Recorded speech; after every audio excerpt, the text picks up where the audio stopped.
পূর্বের ঘোষণা অনুযায়ী ইরানের উপসাগরীয় অঞ্চলের সব বন্দর অবরুদ্ধ করেছে যুক্তরাষ্ট্র।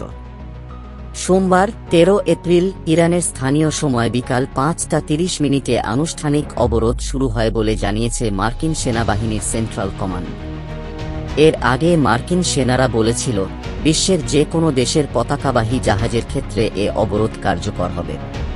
তারা জানায়, যেসব জাহাজ ইরানের বন্দরের দিকে যাবে বা আসবে তার সব জাহাজকে আটকানো হবে, কিন্তু উপসাগরীয় অন্যান্য দেশের বন্দরে গেলে অবরুদ্ধের আওতায় পড়তে হবে না।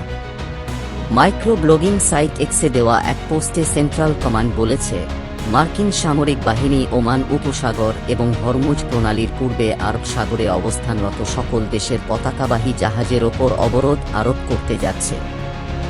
অনুমতি ছাড়া অবরোধকৃত এলাকায় কোনো জাহাজ প্রবেশ করলে বা সেখান থেকে বের হলে সেটিকে পথিমধ্যে আটক করা, গতিপথ পরিবর্তন করতে বাধ্য করা অথবা জব্দ করা হতে পারে।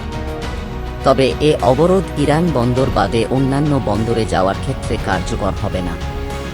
এদিকে যুক্তরাষ্ট্রের এ অবরোধের জবাব দেওয়ার হুমকি দিয়েছে ইরানের ইসলামিক বিপ্লবী গার্ড বাহিনীটির এক মুখপাত্র বলেছেন, পারস্য উপসাগর এবং ওমান সাগরের সব বন্দরের নিরাপত্তা থাকতে হবে, নয়তো কোনো বন্দর নিরাপদ থাকবে না।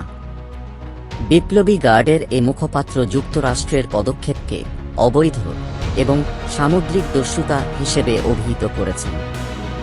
গত ২৮ ফেব্রুয়ারি যুদ্ধ শুরুর পর ইরান হরমুজে জাহাজ চলাচল বন্ধ করে দেয়। দেশটি জানায়, ইরানের শত্রুদের কোনো জাহাজ এই পথ দিয়ে আর চলতে পারবে না।